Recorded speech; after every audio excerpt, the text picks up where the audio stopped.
ফুটবলের মহাযজ্ঞ শুরু হতে আর মাত্র কয়েক ঘন্টা। তবে মাঠের লড়াই শুরুর আগেই বিশ্বকাপ মাতাতে প্রস্তুত সঙ্গীত জগতের সবচেয়ে বড় কয়েকটি নাম।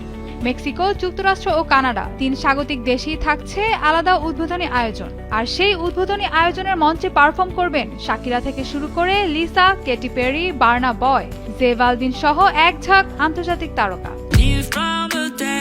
বিশ্বকাপের প্রথম উদ্বোধনী অনুষ্ঠানে অনুষ্ঠিত হবে মেক্সিকো সিটি স্টেডিয়ামে। ম্যাচ শুরুর প্রায় ৯০ মিনিট আগে আয়োজিত অনুষ্ঠানে পারফর্ম করবেন শাকিরা ও বার্না বয়। এছাড়া J Balvin, Alejandro Fernandez, Belinda, Danny Ocean, Mana, Lila Downs, Los Angeles Azules এবং টাইলাও থাকবে এই আয়োজনে। এরপর ১২ জুন কানাডার টরন্টোর BMO ফিল্ডে অনুষ্ঠিত হবে কানাডার উদ্বোধনী অনুষ্ঠান। দেশটির সাংস্কৃতিক বৈচিত্র্য তুলে ধরতে মঞ্চে থাকবেন Michael বুবলে, অ্যালানিস Morissette, Alessia Cara, Jessie Reyez, Eliana, Nora Fatehi, Sanjay, বেজে ড্রিম এবং উইলিয়াম প্রিন্স।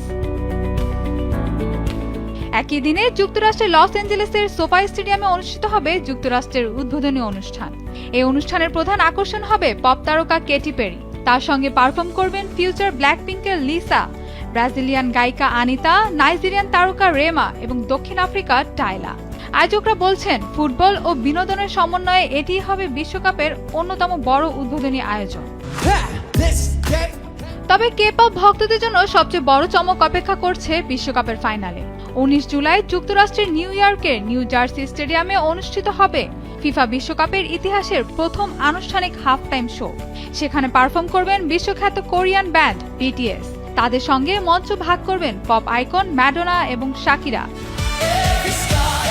মেক্সিকোতে শাকিরা, কানাডায় মাইকেল বুবলে, যুক্তরাষ্ট্রে কেটি পেরি আর ফাইনালে BTS। সব মিলিয়ে ২০২৬ ফিফা বিশ্বকাপ শুধু ফুটবলেরই নয়, সঙ্গীত ও বিনোদনেরও এক বৈশ্বিক মহোৎসবে পরিণত হতে যাচ্ছে। Mahbuba Mostarin, showbiz tonight.